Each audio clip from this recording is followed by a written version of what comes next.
Everybody, I was just scanning, scrolling, just looking around um, the websites, if you will.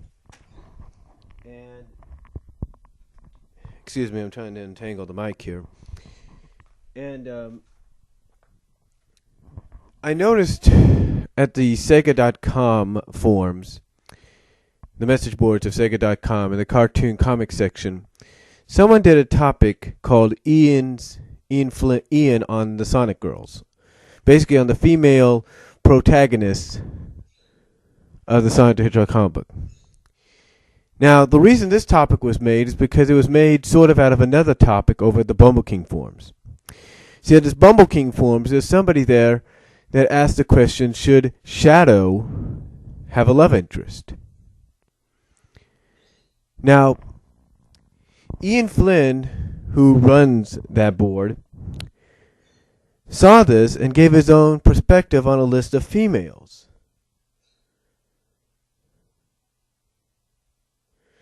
Now, the reason he did this was kind of to, kind of clear the smoke, if you will.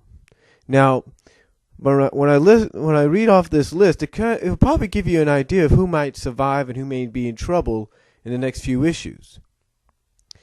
Now, he starts off by saying, basically, this is his reply to this poster's topic about should Shadow have a love interest.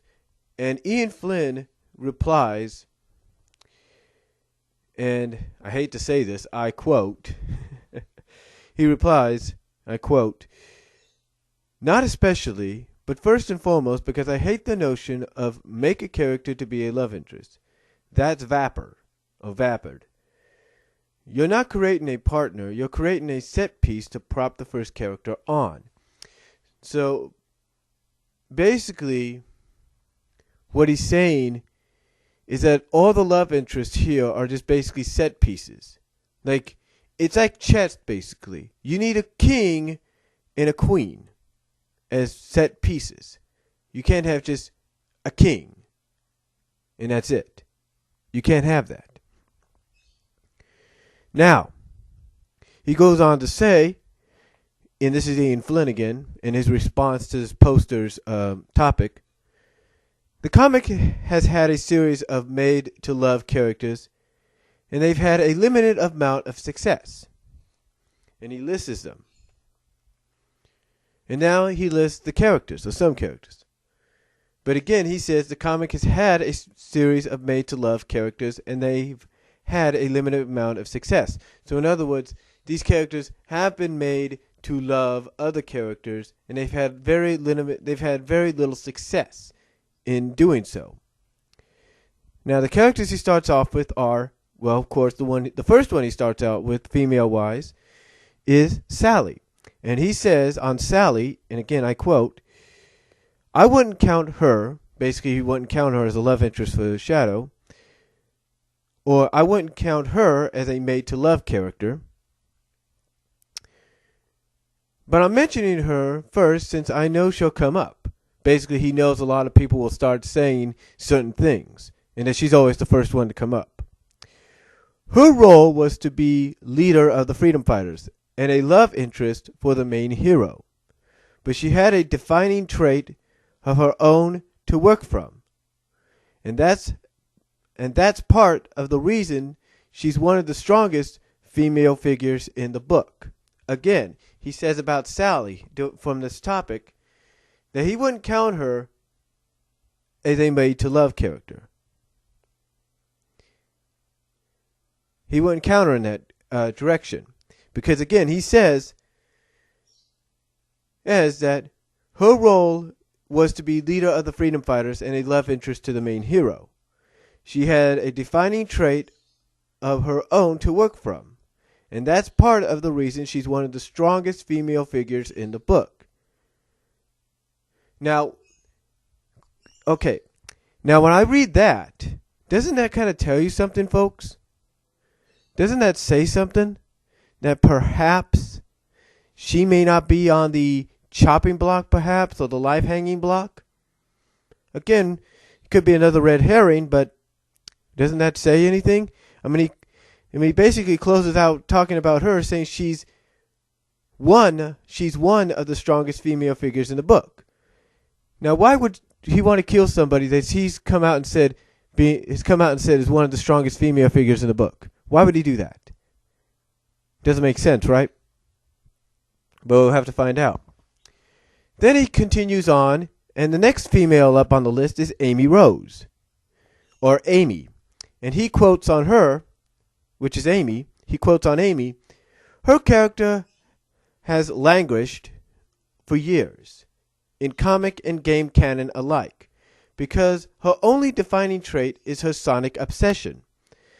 The comics are slowly clawing their way out of that, the games, not so much.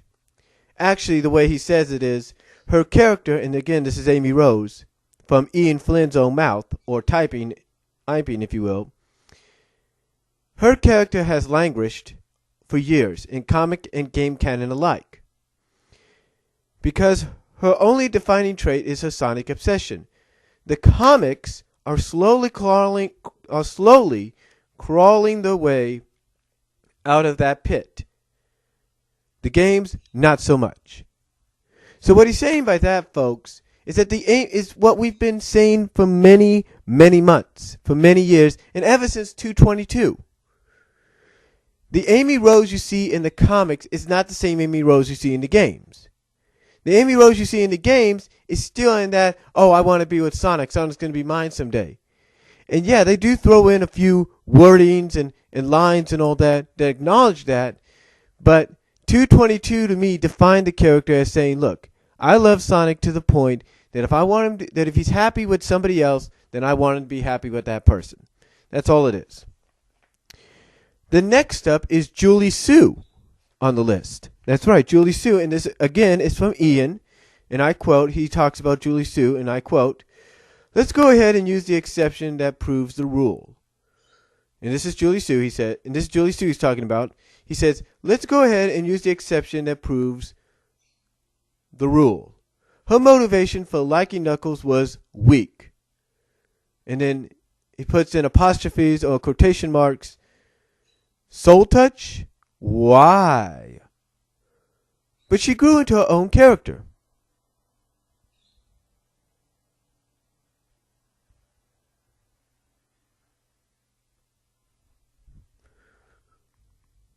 She grew into her own character.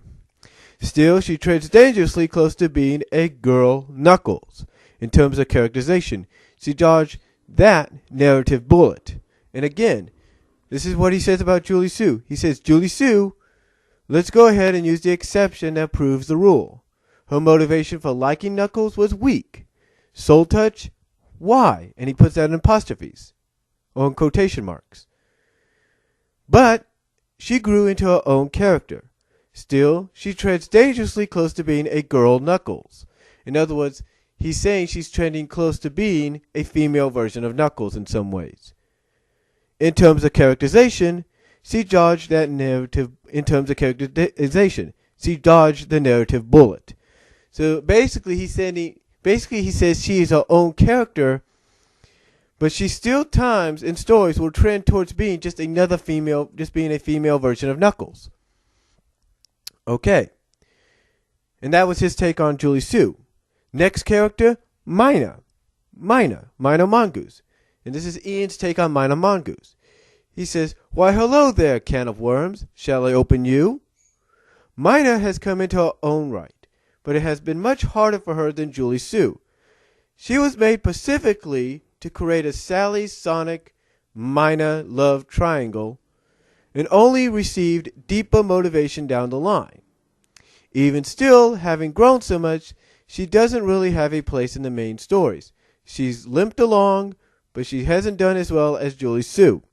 So in other words, he's saying that Mina has also come into her own, but not as much as Julie Sue. And that she's basically been here and there once in a while. So again, that may give you a clue as to who might be on death's door or might be on the line in the anniversary issues. And that was his take on Mina. Now he talks about Hershey the cat, who supposedly is dead. But why would he talk about Hershey if she's supposedly dead? So this is Ian's take on Hershey Cat, and he quotes, "She's grown a little, but she's been double cursed here." Again, this is his take on Hershey the cat.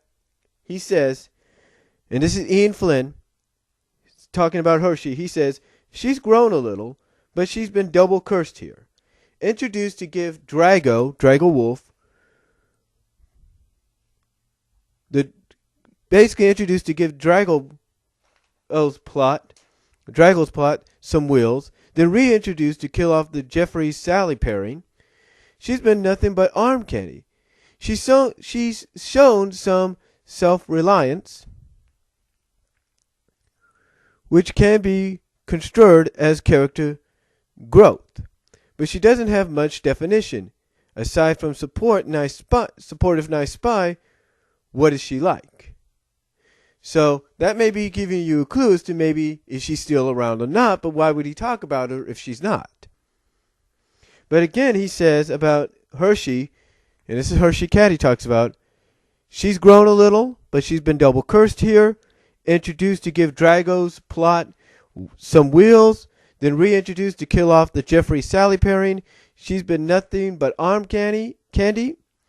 She's shown some self-reliance, which can be controlled as character growth, basically can be seen as character growth, but she doesn't have much definition aside from supportive nice spy. What is she like?" So basically, why would he talk about her if she was dead? Again, another clue to be thrown out there. And then the last one he talks about, believe it or not, is Charmy's girlfriend, Fylnn. Fylnn. Can you believe this? This is the last one he talks about.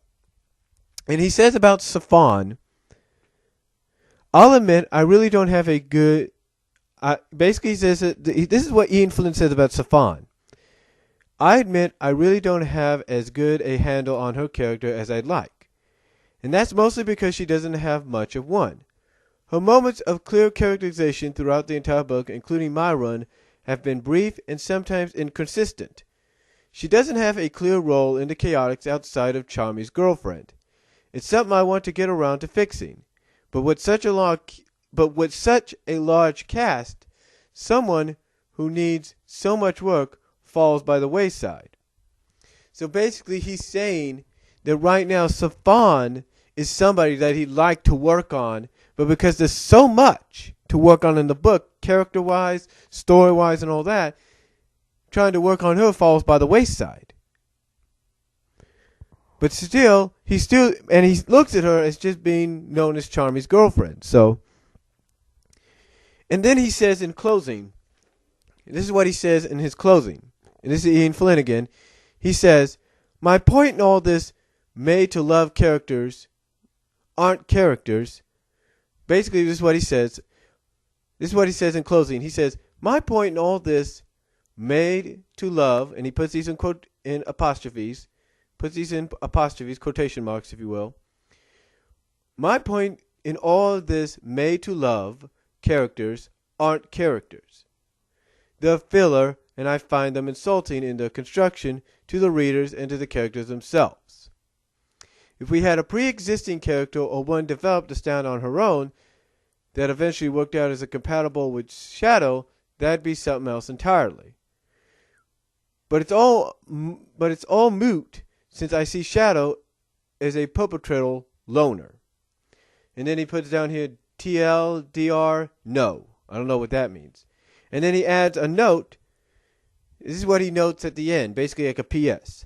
He says, "This isn't meant to be an empathetic browbeating on your first post." This is what he says to the person that posted this. "So please don't let it scare you away.